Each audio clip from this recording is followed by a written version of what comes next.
بسم اللہ الرحمن الرحیم۔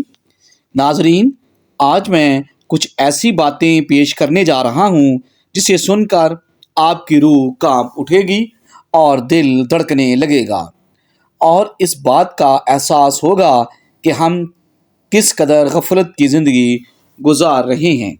ایک ایسی رات جس کی حقیقت جان کر آپ حیران رہ جائیں گے، ایک ایسی رات جسے چھوڑ دینا بدقسمتی ہوگی، ایک ایسی رات جس کی برکت خود اللہ کے نبی حضرت محمد صلی اللہ علیہ وآلہ وسلم نے بیان فرمائی ہے۔ یہ کوئی عام رات نہیں، یہ فیصلوں کی رات ہے، یہ تقدیر کے لکھے جانے کی رات ہے، یہ وہ رات ہے جس میں اللہ تعالیٰ اپنے بندوں پر رحمتوں کی بارش برساتا ہے۔ جی ہاں، وہ کون سی رات ہے؟ وہ ہے شب برات۔ شب کا مطلب ہے رات اور بارات کا مطلب ہے نجات، یعنی وہ مبارک رات ہے جس میں اللہ تعالیٰ گناہ گاروں کو جہنم سے نجات عطا فرماتا ہے، توبہ کرنے والوں کو معاف کر دیتا ہے اور بے حساب لوگوں کی قسمت کے فیصلے لکھے جاتے ہیں۔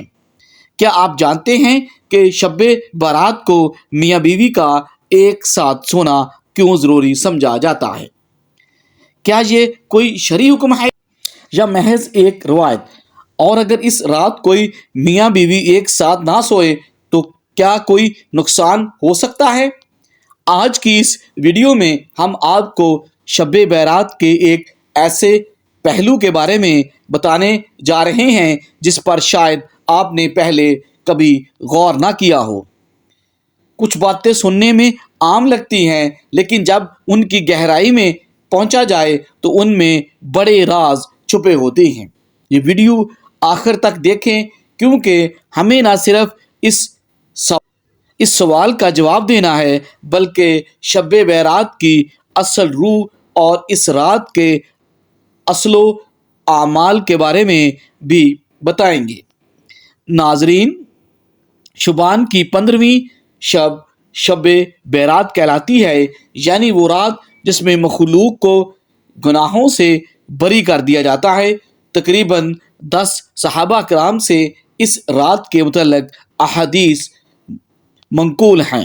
حضرت عائشہ رضی اللہ تعالی عنہا فرماتی ہیں کہ شعبان کی 15ویں شب کو میں نے نبی کریم صلی اللہ علیہ وآلہ وسلم کو اپنی آرام گاہ پر موجود نہ پایا، تو تلاش میں نکلی تو دیکھا کہ آپ جنت البقیع کے قبرستان میں ہیں، اور پھر مجھ سے فرمایا کہ آج شعبان کی 15ویں رات ہے۔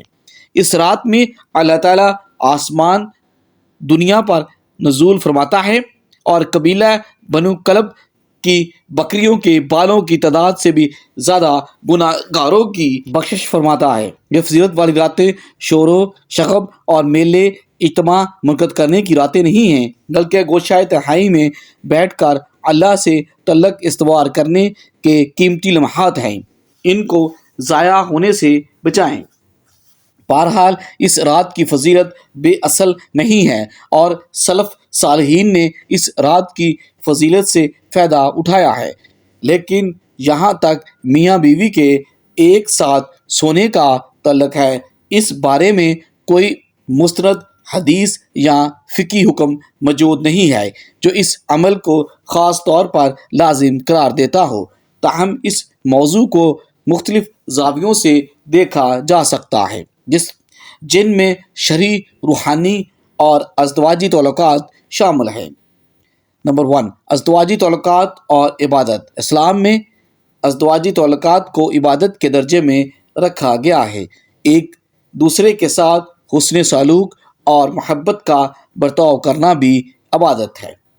اگر کوئی شب برات کو عبادت کے ساتھ ساتھ اپنے شریک حیات کے حقوق ادا کرنے میں بھی گزارے تو وہ دوہرے اجر کا مستحق ہو سکتا ہے۔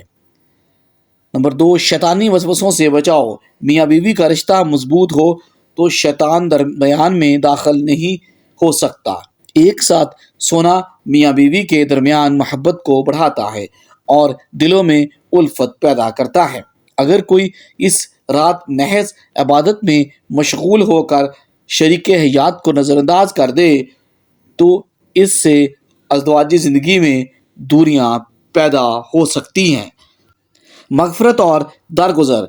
شب برات مغفرت کی رات ہے، اس لیے اگر میاں بیوی کے درمیان کوئی رنجش ہو تو یہ بہترین موقع ہے کہ وہ ایک دوسرے کو معاف کر دیں۔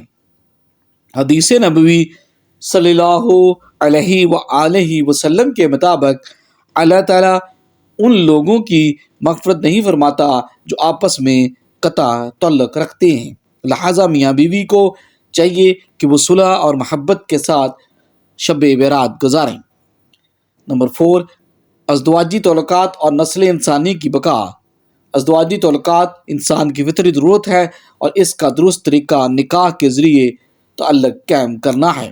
شب برات کو اگر کوئی میاں بیوی ایک ساتھ گزارتے ہیں تو یہ بھی نیک نیتی کے ساتھ ایک باعث برکت عمل ہو سکتا ہے۔ کیا شب برات میں میاں بیوی کا ہم بستری کرنا ضروری ہے؟ یہ خیال بعض معاشرے میں پایا جاتا ہے کہ شب برات میں ہم بستری کرنا لازمی یا باعث ثواب ہے، لیکن اسلام میں اس کا کوئی واضح ثبوت نہیں ملتا۔ عبادت، استغفار اور نفل نمازوں کی زیادہ فضیلت بیان کی گئی ہے۔ البتہ اگر کوئی میاں بیوی اس رات کو ایک ساتھ گزار کر محبت، الفت اور تعلق کو مضبوط کرنا چاہے تو یہ جائز ہے، مگر اسے شرعی یا لازمی عمل سمجھنا درست نہیں۔ شب برات میں عبادت، توبہ، استغفار اور حقوق العباد کی ادائیگی پر زور دیا گیا ہے۔ میاں بیوی کا ایک ساتھ سونا اور ایک دوسرے کے ساتھ محبت و الفت کا برتاؤ کرنا ایک مستحسن عمل ہو سکتا ہے، لیکن اسے شرعی فریضہ یا ضروری قرار دینا درست نہیں۔ اصل مقصد اللہ کی رضا حاصل کرنا اور اپنے اعمال کو بہتر بنانا ہے۔ ناظرین، کامنٹ باکس میں اللہ کے 99 ناموں میں سے ایک نام ضرور ٹائپ کریں۔ ویڈیو اچھی لگی ہو تو ویڈیو کو لائک کریں، شیئر کریں، چینل کو سبسکرائب کریں۔ اگلی ویڈیو تک کے لیے اجازت دیں۔ اللہ حافظ۔